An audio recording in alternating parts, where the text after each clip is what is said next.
Alors bonjour à tous, j'espère que vous allez bien. Aujourd'hui on se retrouve pour parler des dernières nouveautés de iOS 16, de tout ce qui a été apporté par Apple comme nouvelle fonctionnalité pour les développeurs Flutter et comment est-ce qu'on va pouvoir gérer ça. On va parler notamment de la Dynamic Island qui a été annoncée avec l'iPhone 14 Pro que je vous ai montré juste ici et également de ce qu'Apple appelle les Live Activities qui sont un petit peu un mix entre des widgets et puis également des notifications. En gros, ça fait partie de toutes les petites mises à jour qu'il y a eu sur Apple depuis ces dernières années. On avait eu l'arrivée des widgets il y a quelques années. On a également tout un centre ici de notifications.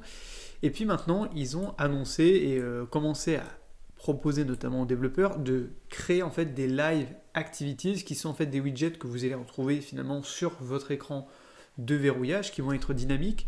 Et la toute dernière nouveauté qu'on n'avait pas eu en pré-accès pour les bêtas d'iOS 16, c'est aussi tout ce qui va tourner autour de la Dynamic Island, qui est la fameuse encoche que Apple vient de mettre à jour avec les derniers modèles d'iPhone, qui est pour le coup dynamique et qui propose aux développeurs de créer des fonctionnalités autour de cette petite île qui est dynamique, qui va permettre d'afficher des notifications un petit peu plus intéressantes.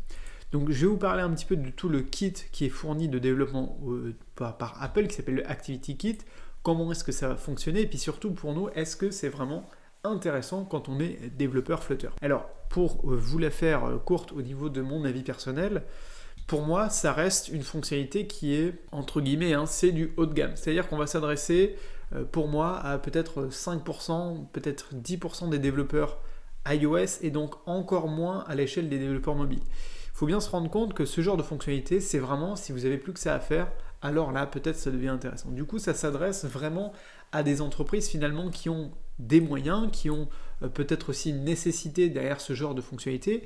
C'est pour ça qu'ils nous ont pas mal donné aussi l'exemple de fonctionnalités et d'applications comme Uber, qui proposent justement ce genre de fonctionnalité, mais clairement, c'est pas quelque chose qui va être très intéressant quand on commence dans le développement mobile, même quand on a une application, parce que ça va représenter beaucoup de travail pour finalement pas forcément un résultat qui est si indispensable que ça. Je dis pas que c'est utile, je dis pas que c'est intéressant, mais rien que, c'est pareil pour créer des widgets, avec Flutter, on peut le faire.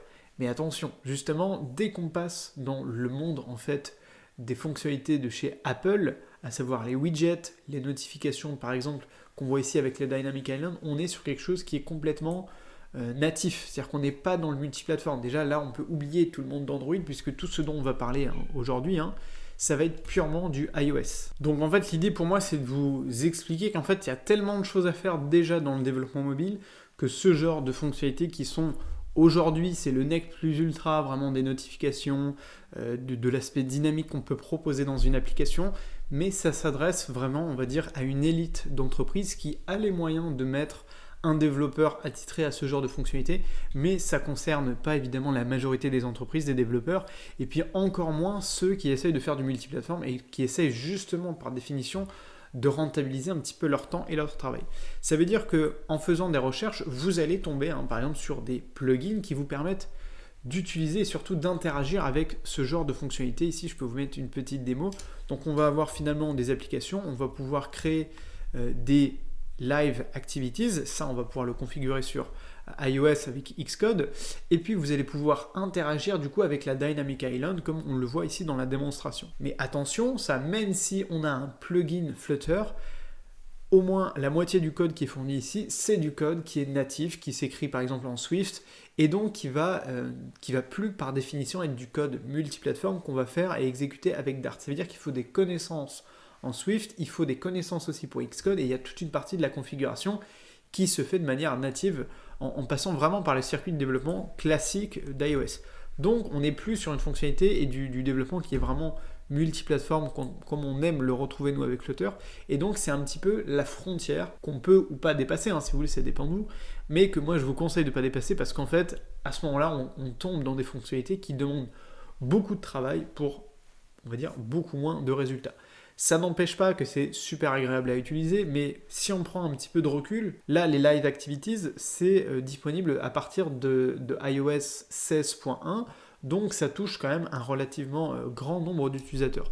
On va avoir probablement des fonctionnalités très similaires qui seront soit déjà disponibles sur Android, soit disponible aussi à grande échelle sur tous les smartphones Android. Mais on n'est pas dans une configuration que Flutter en fait peut gérer si facilement que ça, puisqu'on est vraiment dans les fonctionnalités qui sont natives. C'est comme pour les notifications push. Si vous voulez les intégrer de manière multiplateforme, il y a tout un travail à faire pour le rendre disponible sur l'un et sur l'autre. Et finalement, le travail de Flutter à ce moment-là, eh bien, il s'efface un peu puisque on n'est plus dans l'interface utilisateur, on est vraiment dans les fonctionnalités qui sont natives et donc qui sont propres en fait à chaque écosystème. Et aujourd'hui, si on prend Flutter dans son ensemble, avec la possibilité de faire du développement web, de faire du développement sur macOS, sur Windows, sur Linux, etc., finalement, on a de plus en plus d'outils à disposition, mais ça reste qu'il y a certaines fonctionnalités qu'il va falloir développer en natif sur chaque écosystème. Donc là, ça fait partie des fonctionnalités les plus avancées qui sont disponibles sur iOS 16 et donc sur les derniers iPhones, mais ça reste que ce sont quand même des fonctionnalités tellement avancées que ça va toucher et vraiment surtout être utile pour un nombre de développeurs et d'entreprises très minoritaires. Donc je pense encore une fois au Uber et toutes ces applications, au Airbnb, j'ai vu également, j'ai vu les applications de Starbucks. En fait, à partir du moment où on a une commande, qu'on a envie de suivre une information directe, il y a les résultats sportifs, etc. Mais pour nous, en tant que développeurs, ça reste vraiment très très peu significatif pour nous parce qu'il y a tellement de choses qu'on peut faire déjà. C'est-à-dire que déjà avoir un système de notification qui est complet, qui est fonctionnel, ça va demander du travail. Donc ajouter les Dynamic Island, les fonctionnalités avec les Live Activities, ça va vous demander beaucoup plus de travail. Après, ce qui est intéressant, c'est que au fur et à mesure des années, ça va devenir et ça va venir s'intégrer de manière plus globale à tout l'environnement d'Apple, pourquoi pas. Et donc probablement que ça va se démocratiser un petit peu. Pour l'instant, on parle vraiment d'une fonctionnalité, c'est une niche si vous voulez à développer, et c'est surtout pas ultra utile. C'est surtout du design, c'est-à-dire que finalement, c'est un mixte entre tous les outils que nous met à disposition Apple. On avait eu les widgets, on a eu les Live Activities, et là on a la Dynamic Island. Donc la Dynamic Island, c'est finalement la possibilité d'afficher des notifications à l'utilisateur de manière un petit peu plus poussée et surtout personnalisée. Moi par exemple, j'avais déjà fait un tuto sur les notifications push qui est disponible dans la Flutter Academy. On utilise du coup Flutter et le service Cloud Messaging de Firebase qui vous permet en fait d'envoyer des notifications à tous vos appareils iOS, Android, web et même maintenant les logiciels de bureau parce que c'est aussi disponible.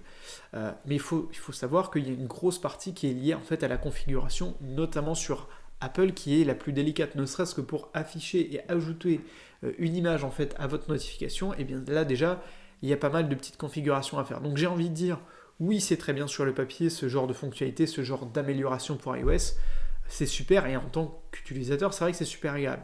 Mais pour un développeur Flutter, attention, là j'ai tendance un petit peu à déconseiller ce genre de fonctionnalité parce que c'est pas réellement rentable pour nous, et ça va s'adresser surtout à des applications et des développeurs qui touchent déjà un grand nombre en fait d'utilisateurs et de personnes dans le monde. Donc pour résumer un petit peu sur cette vidéo et sur toutes ces nouveautés que Apple a amenées avec ses nouvelles versions d'iOS et ses nouveaux iPhones, c'est super positif finalement en tant qu'utilisateur et c'est très agréable, on va pas se le mentir. Pour moi c'est vraiment plutôt bien conçu, c'est assez intelligent, et puis je pense que justement au fur et à mesure des années on va avoir des petites améliorations et peut-être justement plus de gros développeurs et de bonnes applications qui vont se mettre à jour.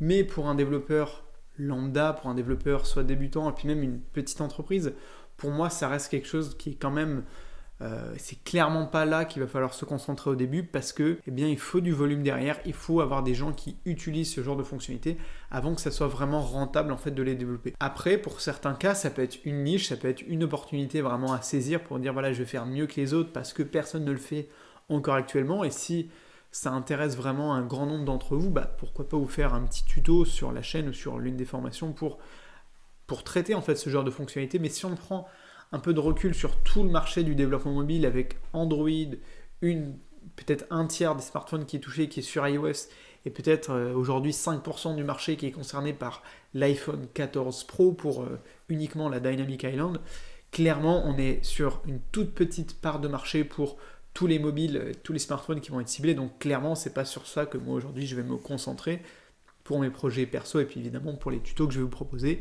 Mais malgré tout, je voulais aussi vous en parler. Vous avez quand même toute la documentation qui est en ligne d'Apple. Et là, encore une fois, c'est quasiment du développement purement natif. On n'est plus dans le multiplateforme. Donc c'est quand même ça qu'il faut avoir en tête. C'est-à-dire qu'il existe des plugins actuellement qui fonctionnent, qui vous permettent d'interagir avec les Live Activities. Mais c'est-à-dire que le code vraiment pur de vos activités, qui sont proposés ici sur l'écran d'accueil, eh bien ça va être du natif. Il va falloir passer par Xcode, il va falloir coder en langage vraiment Swift du coup, et c'est pareil pour la Dynamic Island et toutes ces fonctionnalités-là. Donc si ça vous intéresse, eh bien pourquoi pas lancez-vous, formez-vous, c'est toujours intéressant aussi de tester ces fonctionnalités-là, mais si c'est pas clairement indispensable pour vous, je vous conseille de passer à autre chose et surtout de consacrer votre énergie et votre temps à quelque chose de plus essentiel pour votre application mobile. Donc voilà pour cette petite vidéo sur la mise à jour d'Apple et des nouveaux smartphones, où j'ai voulu vous parler un petit peu du point de vue finalement d'un développeur Flutter. Est-ce que c'est réellement utile ou pas? Donc vous avez compris mon avis sur le sujet. Donc j'espère que cette vidéo vous a plu. N'hésitez pas aussi à commencer tous les cours gratuits de Flutter Academy et de la Flutter Revolution si ça vous intéresse tout simplement de vous aussi développer votre application mobile. Moi je vous dis à très vite sur la chaîne YouTube et sur le blog, et surtout n'oubliez pas de rêver très grand. Allez, salut!